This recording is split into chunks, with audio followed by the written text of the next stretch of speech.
So now that you have your Tinkercad file into Bambu software, we are going to do some basic editing and just making sure it is exactly what you want before you ever send it to your printer. Okay, so the first thing that you can do is if you click on your item, you'll notice that all these tools start lighting up. If you need to change its scaling, you can do so by hitting this button right here.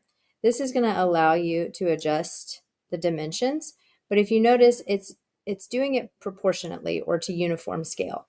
And that's good if you want it to increase all dimensions, but for this bookmark in particular, I might not want it to be uniform scale because I don't want the thickness to get larger too as I'm making the bookmark larger. So if I turn off uniform scale, I can also come over here and change the Z, which would be like the thickness of it, to be like a 2.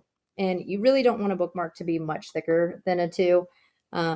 That's just kind of like, it would hurt the pages and that kind of thing. This also allows me to continue to make changes. But with that uniform scale turned off, I can make the changes that I need to customize the dimensions for exactly what I want. Okay, so again, that's scaling right there. If you need to rotate your item, you can do that by clicking the rotate button, and you'll see that the inner circle actually snaps it to like 90-degree marks or 45-degree marks. And the outer one can allow you to get a little bit closer to what it is that you're looking for. Now for this build, I don't really need to be rotating it. So what I always like to do is to make sure that it's rotated the way that it's going to print the best. There's a little Auto-Orient object right here. This will actually turn your print to make sure that it is facing the right direction. It's printing the best way possible. So again, that button is right here. Boom. You can see it says, hey, I'm fine with it being this direction. It's not going to be a bother. If I rotated it again to be upright, it probably would just keep it there because it doesn't really matter with this particular print. Now, some things, if you don't press that button, it might require way more supports to print it than what it is necessary if you were to auto-orient it. So make sure you always auto-orient it before you get ready to slice. All right, so now that I have my bookmark exactly what I want, some other things I can do, I can click and drag it to where I want it to be on the plate. If I right click on it, you'll see I have all these options, but the one I'm going to look at is the clone and the fill bed with copies. Fill bed with copies will literally do that. It will fill up that bed with as many copies of this bookmark as I could get. Clone allows me to choose how many I want to do. Now you can also use your Control C and Control V for your copy paste shortcuts. But this lives here and it helps get it. Wow, that's a lot. It helps get it exactly how many you want it to be. Now you'll see it's printed. It says, oh, I can fit a lot on here. When you do that, make sure that you click this button now. So anytime you're printing with multiple things, you want to make sure that you auto arrange them on the plate so that it's going to print like the best that it can. So I'm going to do that. Good. It looks like I could print that many, which is amazing. Now that I have the amount on there that I want, some things that I can also do is if I come up here to slice, that is going to look at each of those models and every layer that the printer is going to have to do, and it's going to give you a summary. Okay, so it says, here are my colors that I'm using. Here's how many times that my filament will be changing in and out. You want to try to make sure that number is as low as possible in order to avoid extra waste and lots of time and changing between filaments. They have to purge every single time, so it takes a long time to do that. So we want to make sure that number is as small as possible. The cost, which is about 98 cents, and then the total time, so an hour and 53, which is not super bad to print that many bookmarks. So when you are ready and you've got everything exactly like you want it, you can click Print Plate. Now, mine's going to come up because I have multiple printers. Chances are you might only have one, or you might have one or two.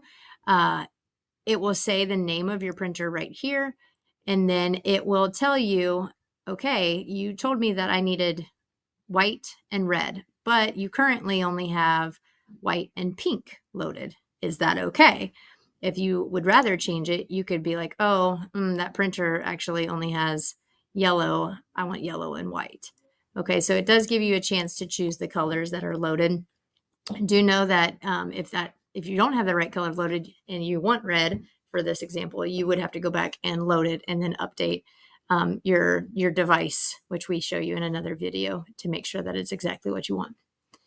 Okay, now that we've done that, you can see we've got time lapse. So if you want to capture a nice little video of this, you can click on, and then when you're ready, you click print. Okay, now that's how we do with our OBJ. Remember, it came in with the colors that I want. Everything looks good, boom, boom. Now, let's say I go over to this one. That's my STL. And you'll see that it's all black. And I don't want it to be all black. I want it to be different colors. So I can select my item. And you'll notice over here, you've got some settings. So global and objects. If I click objects, that's going to let me see this particular item. Maybe let's get down to this one. There we go.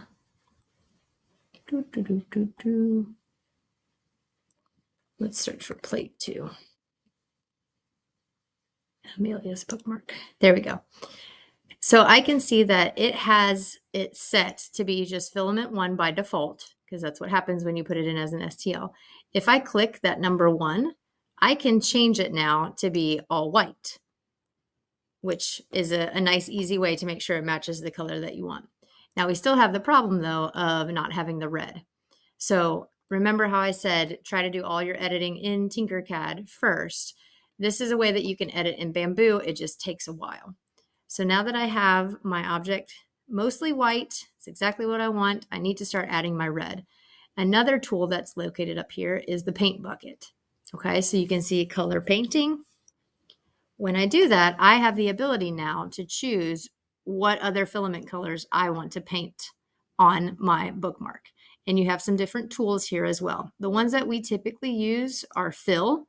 So that's going to find like an entire object, and then you can fill it with red or whatever color. If I rotate around, you can see that there's my text, and then I could go through and choose each one of those texts. And that will change it to the red color that I want. Okay. The height range, that one's pretty cool, especially if you're wanting like an entire layer to be a color. Let me zoom in so you can see it a little bit different. If I start painting with the layer, you'll notice that it will allow me to drag that color down as far as I want to. Okay, if I drag it too far, it's going to do that whole top layer in red, which is not what I want. So I'm just going to undo real fast. But now it has all of the text the color I want it. But you'll notice here, that's kind of an error, and it started coloring that layer of the poof on the snow hat. So I don't really want that. That's not really what I was looking for. I might need to go back and fill again. Okay, so just some things to kind of play around with. You'll notice it colored that whole thing red, which is great. All that looks pretty good, but you can see that took a whole lot more time than putting it in as an OBJ from Tinkercad and having those colors come over. All right, so now that that sucker is ready, let's slice it. Same thing, you'll see here are our filament colors. Now you'll see how many times it has to change and about the cost. Okay, so those are some basic things that you can do once your model is inside of Tinkercad.